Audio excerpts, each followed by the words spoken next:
হে guys, very good morning. আমি মহারাজ, আর এখন আমরা কথা বলবো হচ্ছে আলাপ ছবিটাকে নিয়ে। বন্ধুরা, কেমন হলো এই ছবিটা? আমি প্রথমেই বলতে চাই একটা কথা, এটা মেন স্ট্রিম ছবি, কমার্শিয়াল ছবি, আর কমার্শিয়াল ছবির মোড়কেই যে শহরের গল্প বলা, এই জিনিসটা কিন্তু এর আগেও আমরা দেখেছি। আমার খুব শুধু তোমারই জন্যর কথা মনে পড়ছিল, এবং আমার মনে হয় যে এই ছবিটা ডিম্যান্ডিং অন কমার্শিয়াল স্টার্স।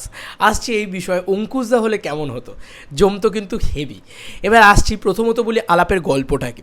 আলাপের গল্প হচ্ছে পিএম এবং এম এর একসাথে দেখা না হওয়ার গল্প। কি অদ্ভুত না? দারুণভাবে এইটাকে কিন্তু ডিজাইন করা হয়েছে। বিষয়টা হচ্ছে যে পাবলো এবং অদিতি, পাবলো হচ্ছে একটা তার বন্ধুর মানে লিভ ইন করবে একসাথে, সেই কারণে পাবলো মানে কি বলবো বাস্তুহারা। এবং তার সঙ্গে সঙ্গে অদিতি হচ্ছে সে মানে অনেকটা ট্রাভেলিং করছে, যেহেতু সে সময় অফিস পৌঁছতে পারছে না, সেই কারণে সে অফিস পৌঁছয়, তারপরে গিয়ে মানে সেই যে একটা ডিস্টেন্সের জন্য সে কাছাকাছি অফিসের কাছাকাছি একটা ফ্ল্যাট খুঁজছে। তো দুজনেরই একই ব্রোকার বা একই যে মানুষ হয়, তারা কোনোভাবে কোনো না কোনো ওয়েতে, সেই স্ক্রিন প্লের ওয়েটা তোমরা সিনেমা হলে গিয়ে দেখো, তারা কোনো না কোনোভাবে একত্রিত হচ্ছে। এবং বলে রাখি, আবির আর মিমি এখানে কিন্তু বেশ ভালো অভিনয় করেছে, এবং তাদের কিন্তু দেখাটা কিন্তু ওই শেষে গিয়ে হচ্ছে তা নয়, তাদের দেখাটা কিন্তু ট্রেলারেই রিভিল করে দিয়েছে। আমি কিছু নতুন করে বলছি, তখন ট্রেলার চালিয়ে দেখে নাও, সেগুলো হচ্ছে তাদের কিন্তু প্রচুরবার দেখা হচ্ছে। কিন্তু এই যে অডিয়েন্সকে জানিয়ে দেওয়া, কিন্তু তোমার মনে হচ্ছে ভাই দেখা হচ্ছে, কিন্তু ওরা জানে না, নিজেরা জানে না। তো এটার একটা অদ্ভুত মানে মজা রয়েছে, সেটা কিন্তু রয়েছে। এবং একটা ওল্ড স্কুল প্রেমের ছবির যে ফরম্যাট হয়, সঙ্গী ছবিটার কথা তোমাদের মনে আছে নিশ্চয়ই, যেখানে মানে জানে মানে দুজনকে দেখা মানে সামনাসামনি দেখা হচ্ছে না, এই যে একটা মজা, তো এই মজাটার কিন্তু একটা অদ্ভুত আনন্দ রয়েছে। এটা নিয়ে কিন্তু সত্যি কথা মানে খুবই ভালো। এবার আসি, মানে এই ছবিটার এটাই হচ্ছে গল্প, এবং তারা একটা ফ্ল্যাটে গিয়ে ওঠে, এবং সেই ফ্ল্যাট থেকে তাদের মানে তারপরে তাদের দেখা তো হচ্ছে না, তো তাদের প্রেমটা কীভাবে তৈরি হচ্ছে, এবং আফটার অল লাস্টে গিয়ে কার সাথে আদৌ পেও কি মানে বিয়েটা কার সাথে হচ্ছে, এবং শেষটা কীভাবে হচ্ছে। সত্যি বলছি, এরকম ছবির শেষ এরকম হতে পারে আমি সত্যি এক্সপেক্ট করিনি। এবং মানে একটা অদ্ভুত হলো আর কি বিষয়টা, মানে অদ্ভুত মানেই খারাপ বা অদ্ভুত মানেই ভালো, এটাকে ধরে নেওয়া উচিত না। আমি সেটাই আসছি আস্তে আস্তে। প্রথমত বলি, এই ছবির পজিটিভ দিক হচ্ছে এই ছবিটার প্রথমের যে ক্রাফটিংটা এবং যে বুনটটা, এবং যে প্রত্যেকটা ক্যারেক্টারকে যে স্পেস দেওয়াটা, সেটা খুব সুন্দর। এবং প্রত্যেকটা ক্যারেক্টারে ফ্লেজ আউট করা, সেটাও খুব সুন্দর। কীরকমভাবে বলি, আবিরদার ক্যারেক্টারটা বেশ ভালোভাবে লেখা হয়েছিল প্রথম দিকটাতে, এবং খুব ওয়ার্ক করেছে হচ্ছে প্রথম মানে 20 মিনিটের পর থেকে হচ্ছে কমেডি, মানে ছবিতে 20 মিনিট পর থেকেই একটা দারুণভাবে কমেডি ওয়ার্ক করে, যেটা দারুণ, মানে সেটা সত্যিই খুব সুন্দর, সেটা বেশভাবে ওয়ার্ক করেছে আমার জন্য। এবং সত্যি কথা বলছি, ওই জায়গাটাতে ওই কমেডিটা দেখে, ওই স্ল্যাপস্টিকটাকে দেখে তোমার এটাই বারবার মনে হবে যে আবিরদা তো চলো ভালো পুল অফ করে দিচ্ছে, বাট ওখানে যদি অঙ্কুশদা থাকতো, এ ধরনের ক্যারেক্টার ফাটিয়ে পারফর্ম করতে পারে, ফাটিয়ে পুল অফ করতে পারে। তো আমার মনে হয় যে শুধু দেবদা জিদ্দা, মানে আমি এমন নয় যে দেবদা জিদ্দার নাম নিলাম, অনেকেই বলে যে নাম নিলেই তো এক্ষুনি বলবে ভিউজের জন্য নিচ্ছে, যাই হোক, আমার মনে হয় যে অ্যাটলিস্ট অঙ্কুশদাও যদি থাকতো, ওই জায়গাটা না পুল অফ হতো, হেভি হতো ব্যাপারটা আমার মনে হয়। এবং কমার্শিয়াল অ্যাক্টার্স কেন দরকার, আমি সেটাতে আসছি, সেকেন্ড হাফের কথায় সেখানে আসবো। এবার ফার্স্ট হাফটা কিন্তু বেশ ভালো লাগবে, ফিল গুড ফার্স্ট হাফ, ঠিক আছে।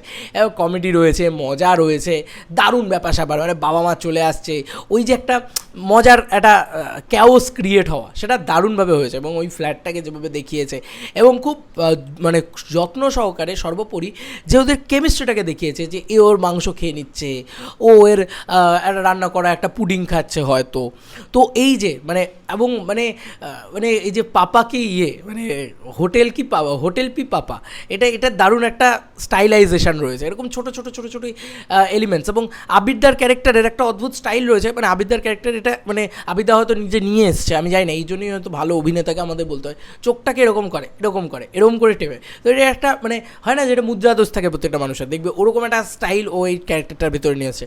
মিমি চক্রবর্তী বেশ ভালো পারফরমেন্স দিয়েছে। সাপোর্টিং কাস্টে আমি বলবো প্রত্যেকেই ঠিকঠাক, এবং আমার যেটা সাপোর্টিং কাস্টে প্রবলেম লেগেছে, সেটা আমার সেকেন্ড হাফে প্রবলেম লেগেছে, ঠিক আছে। ফার্স্ট হাফটা কিন্তু বেশ ভালোভাবে কাটছিল, দুজনের ভিতরে মোমেন্টস হচ্ছিলো সুন্দরে, এবং মোমেন্টসগুলোকে ভালো ধরেছে, মানে যে মানে যে দেশলাই কাঠি দিয়ে মিমি চক্রবর্তী সিগারেট ধরে, সেই দেশলাই কাঠি দিয়ে ও ঠাকুরের ইয়েটা দেয়, সেখানে চিরকুট দিয়ে এবং একটা জায়গা আছে যেখানে বলে, এবং বারবার এই যে দুজনের ছাড়াছাড়ি হয়ে যাওয়াটা, মানে মিমি চক্রবর্তী বাইরে চলে যাচ্ছে, মানে কোথাও গিয়ে একটা সব কিছুকে ঠিক করে এনে এইবার তো দুজনের দেখা হবে, ওয়াও ওয়াটা মোমেন্ট, এই মুহূর্তে গিয়ে মিমি চক্রবর্তী চলে গেল। মানে ক্যারেক্টারগুলোকে এভাবে রেখেছে, স্ক্রিন প্লেটাকে এরকম সাজিয়েছে, বেশ ভালো। চাকিদার কাজ কিন্তু এখানে বেশ ভালো লেগেছে আমার। মানে ফার্স্ট হাফটা will be a biggest work, মানে আমার জন্য তো হেভি ওয়ার্ক করেছে। আর পাগলের মতন হেসেছি, প্রচুর মোমেন্টস আছে যেগুলোতে তুমি হেভি হাসবে, হেভি মজা পাবে, এমন সুন্দর সুন্দর ডায়লগ আছে, দারুণ সেগুলো। এই যে আমি PM আর AM এর কথা বললাম, এটাও খুব সুন্দর কিন্তু, যে দুটো নাম কেমনভাবে রেখেছে, অদিতি সেখান থেকে আদিত্য, মানে অদ্ভুত একটা কম্বিনেশন। এবং আর এখানে যদি পাবলোর কথা বলি, পাবলো মজুমদার আর অদিতি মিত্র, তো দুটোকে কী করছে, শর্ট হলে হচ্ছে PM আর AM, এবং এদের কাজের টাইম শিডিউলটাও এরকমই কিন্তু, যে একজন রাতে থাকবে, একজন দিনে থাকবে, তো এরকম। এবং দুজনের সাথে কোনোভাবেই মিট হবে না, তারা দুজনকে দেখেনি, অথচ দুজনকে অপূর্বভাবে ভালোবেসে ফেলছে এই জায়গাটা। কিন্তু বারবার এই যে পালিয়ে যাওয়া, বারবার এই যে সরে যাওয়া, এই জায়গাগুলোও কিন্তু বেশ ভালোভাবে যাচ্ছিল। প্রবলেম শুরু হয় সেকেন্ড হাফ থেকে। এবার চলে আসি আমি নেগেটিভ দিকে। বন্ধুরা, এটা আমার গল্প রিলেটেড, আমার যা মনে হয় সেগুলো আমি বললাম। আমার জন্য ফার্স্ট হাফ ভীষণভাবে ওয়ার্ক করেছে। আমি যদি সিনেমাটোগ্রাফি, গান ইত্যাদিতে আসি, আমার গান ভীষণ ভালো লেগেছে। সোমলতাদির আবহাওয়া বলে দেয়, এই গানটা তো ভীষণ ভালো। এর বাইরে আরও গানগুলো রয়েছে যেগুলো সেগুলো ওয়ার্ক করে, সেগুলো খারাপ না, সেগুলো বেশভাবে ওয়ার্ক করে, বেশ ভালো। সিচুয়েশন ওয়াইজ গান ভালোই লেগেছে, খারাপ লাগেনি। কিন্তু গল্পটা প্রচণ্ড বেশি কমার্শিয়াল। এবার সেকেন্ড হাফে যখন মানে এই যে টাসেলটা শুরু হয়, যেখান থেকে কিঞ্জলদার ট্র্যাকটা শুরু হয়েছে আর যেখান থেকে স্বস্তিকার ট্র্যাকটা শুরু হয়েছে, ভাই মানে কি বোরিং, জাস্ট বিরক্তিকর। ওই পোর্শন থেকে সিনেমাটা আসল ঝুলতে শুরু করে। আরে আমি বুঝতে পারছি না যে ফার্স্ট হাফটা এত হাই তুলে দিয়ে এবার সেকেন্ড হাফ শুরু হলো, ফার্স্ট ওখান থেকে ড্রপ করতে শুরু করে। আমার মনে হয় না এই ক্যারেক্টারগুলোর কোনো ইম্পর্টেন্স ছিল, কোনো দরকার ছিল। আর এই ক্যারেক্টারগুলো কোনো দরকার থাকলে সেই ক্যারেক্টারগুলোকে যত্ন সহকারে লিখতে হয়। মানে আমরা যদি চারটে অ্যাঙ্গেলের লাভ স্টোরিকে দেখি, তাহলে আমি শুধু তোমারই জন্য one of the best film, সেটা আমি লিখবো। সেখানে তুমি মানে প্রত্যেকটা ক্যারেক্টার, সে সোহম অ্যাজ সিরাজ, সেই ক্যারেক্টারটাকে ধরে নাও, শ্রাবন্তীদির ক্যারেক্টারটাকে ধরে নাও, দেবদার ক্যারেক্টারটাকে ধরে নাও, মিমি চক্রবর্তীর ক্যারেক্টার, প্রত্যেকটা ক্যারেক্টারের একটা অদ্ভুত আর্ক রয়েছে, খুব সুন্দরভাবে সেটাকে ব্যালেন্সড হয়। এখানে বাকি যে দুটো ক্যারেক্টার, কিঞ্জলদা এবং স্বস্তিকাদি, ওই জায়গাগুলো যখন আসছে না, তাদেরকে মানে জাস্ট মানে যত্ন সহকারে ব্যবহার করা হয়নি। আর স্বস্তিকাদিকে কেন জানি না ভাই, কেন এত টিপিক্যাল পারফরমেন্স দেয়, খুব সিরিয়ালেটিক লাগে, মনে হয় যে সিরিয়ালের ভিলেন, সিরিয়ালের তাকানো, সিরিয়ালেরই করা, একদম ভাল লাগে না ভাই ওর পারফরমেন্স। তো ওইখান থেকে সিনেমাটা ড্রপ করতে শুরু করে, এত বাজেভাবে ড্রপ করে না সিনেমাটা, মানে আমার জন্য ওয়ার্কই করছিল না, কোনো একটা মোমেন্ট ক্রিয়েট হচ্ছে না তারপরে। আর তার পরবর্তী সিনেমাতে যা নয় তাই ঘটতে শুরু করে ভাই। মানে এরকম এন্ডিং কেন? আমরা সবসময় আমাদের মানে যারা মেন লিড তাদেরকে নিয়ে আমরা অনেক কিছু এক্সপেক্ট করি, বাট এখানে একটা অন্যরকমভাবে এন্ডিংটাকে রাখা হয়েছে। আমি এন্ডিং কিছু বলতে চাই না, বাট মানে ইট ইজ নট গুড। মানে এটার কোনো লজিক্যাল কোনো নেই, হঠাৎ করে হলো, মানে প্রেমে কোনো লজিক হয় না আমি জানি, বাট এরকম কেন? মানে এটা ঠিক আমি মেনে নিতে পারি না, আমার ভাল লাগেনি।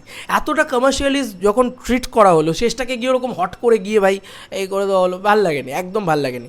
শহর কলকাতাটা একটা গল্প বলেছে, কোথাও গিয়ে শহর কলকাতা ইম্পর্টেন্ট থিঙ্ক, বাট আমার মানে তো দিল্লি বলে মনেই হয়নি। যাই হোক, সেটা একটা বড় প্রশ্ন। এবং আরও একটা জিনিস আমার খুব খারাপ লেগেছে, যে এই যে মানে চলে যাওয়া, হয়ে যাওয়া, এই যে ভুল বোঝাবুঝি, সেগুলোকে না ব্যালেন্সই হলো না। একটা ছবির নামই বলছি, বাংলা ছবি, সেই ছবিটাও ওয়ার্ক করেনি বক্স অফিসে। মিথ্যে প্রেমের গানটা তো তুমি এই চলে যাওয়া, ছাড়াছাড়ি হওয়া, সেটাকে একটা টাইম স্কেডিউল দিয়ে, এখানে জাস্ট একটা ক্যাকটাস গাছের মাধ্যম দিয়ে বোঝানো হয়েছে। এটাকে না আরও অনেক বেশি করে সময় দেওয়া উচিত ছিল। আসলে অ্যাকচুয়ালি তো আবির আর মিমির ট্র্যাকটাকে সময় দেওয়া উচিত ছিল না, আর এই দুটোকে মানে সাইড দিয়ে গজিয়ে উঠেছে এরকম টাইপ মনে হচ্ছে। এবং খুব বিরক্ত লেগেছে ওই ট্র্যাকগুলো না, খুব বিরক্ত লেগেছে অ্যাকচুয়ালিতে। এবং শেষটা খুব মানে ডিসঅ্যাপয়েন্টিং, মানে সেকেন্ড হাফটাই ওভারঅল খুব ডিসঅ্যাপয়েন্টিং। সেকেন্ড হাফের কোথাও কোনো মোমেন্টে গিয়ে কিছু জায়গায় একটু হলেও ওয়ার্ক করে, বিশেষ করে যেখানে মিমি চক্রবর্তী গাড়িটা নিয়ে বেরোচ্ছে, চোখটা মুছছে, সেখানে ও যখন হয়। এবং এই যে কেন বলছি যে কমার্শিয়াল স্টার্স দরকার, লাস্ট লাইন আমার এটাই, যে এই ছবির কাস্টিং কিন্তু একদম অ্যাপ্রোপ্রিয়েট নয়। আবিদ্যা ভালো পুল অফ করেছে, ঠিকঠাক লেগেছে, আবিদ্যা একজন good actor, good performer, but কেন আমার ভালো লাগেনি যে আবিদ্যার এজের সাথে না এই ক্যারেক্টারটার এজ যায় না। একটু ইয়াং কাউকে দরকার ছিল, আরেকটু ইয়াং কাউকে দরকার ছিল। তো ওই হয় না যে মানে ঠিক মজা জমেনি। আবিদ্যাকে নেওয়া হয়েছে কী কারণে আমরা সবাই জানি, কারণ এখন আমাদের মানে বাংলা বক্স অফিসে একটু আবিদ্যাকে নিলে একটু ছোটো বাজেটের ছবি বেরিয়ে যায়, আমরা জানি সেটা। এই ছবিটাও হয়তো কোনো না কোনোভাবে বেরিয়ে যাবে, কিন্তু আমার কাছে বক্তব্য হচ্ছে এখানে মিমিদির সাথে যদি এরকম কম্বিনেশন হতো যে অঙ্কুশদা, এবং অপরদিকে যে রয়েছে সে হয়তো ধরো মানে শ্রাবন্তী বা বড় কোনো ফেসেস, এই কমার্শিয়াল স্টারসদের যখন একসাথে দেখা হয় না, সেখানে একটা বিজিএম আপলিফটেড করে একটা দারুণ প্রেজেন্টেশন করা যায়। এবার তাদের যখন একসাথে দেখা হচ্ছে সেটা কিন্তু লোকের হাই মোমেন্ট ক্রিয়েট করে।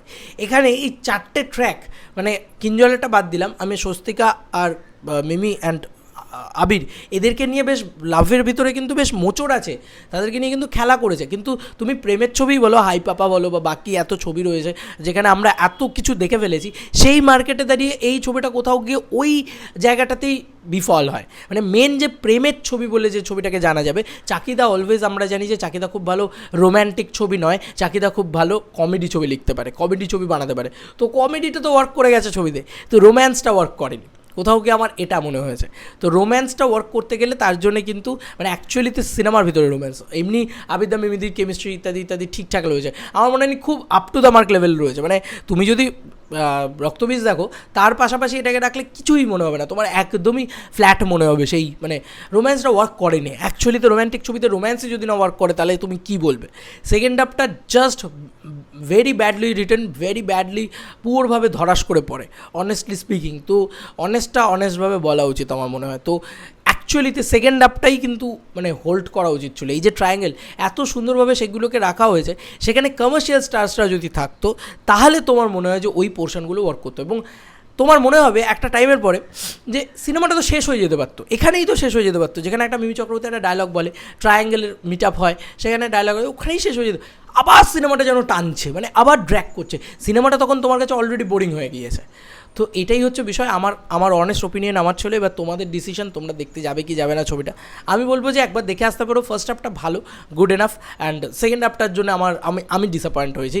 তবে লাস্টে আমি একটাই কথা বলবো, এই ছবিটা থেকে আমার কোনো রকম এক্সপেকটেশন ছিল না, জাস্ট জিরো এক্সপেকটেশন নিয়ে আমি এই ছবিটা দেখতে গিয়েছিলাম, এবং ইটস টু গুড ফিল্ম। মানে কিছু কিছু ডায়লগ রয়েছে, AM অ্যান্ড PM, এই সমস্ত বিষয়, আরও কিছু ছোটো ছোটো মজার ডায়লগ রয়েছে, সেগুলো আমার জন্য ওয়ার্ক করেছে। এবং ওভারঅল সিনেমাটা আমার জন্য মানে যতটা মানে আমি কোনো এক্সপেকটেশানই যেরকম রাখিনি সেরকম, এবং মানে যাওয়ার আগেও কোনো রকম কোনো ভাবিনি। তো আমি কালকে প্রিমিয়ার অ্যাটেন্ড করেছি, এনজয় করেছি, আমার বেশ ভালো লেগেছে। মানে আমি এক্সপেক্ট করিনি তো এইরকম হবে, তাই ঠিকঠাক। আমার সেকেন্ড হাফটা বাদ দিলে আমার ফার্স্ট হাফটা বেশ ভালো লেগেছে। ন্যাচারালি এরকম হয় যে সেকেন্ড হাফটা ভালো হয়, ফার্স্ট হাফটা ভালো হয় না। এই ছবিটার ক্ষেত্রে উল্টো।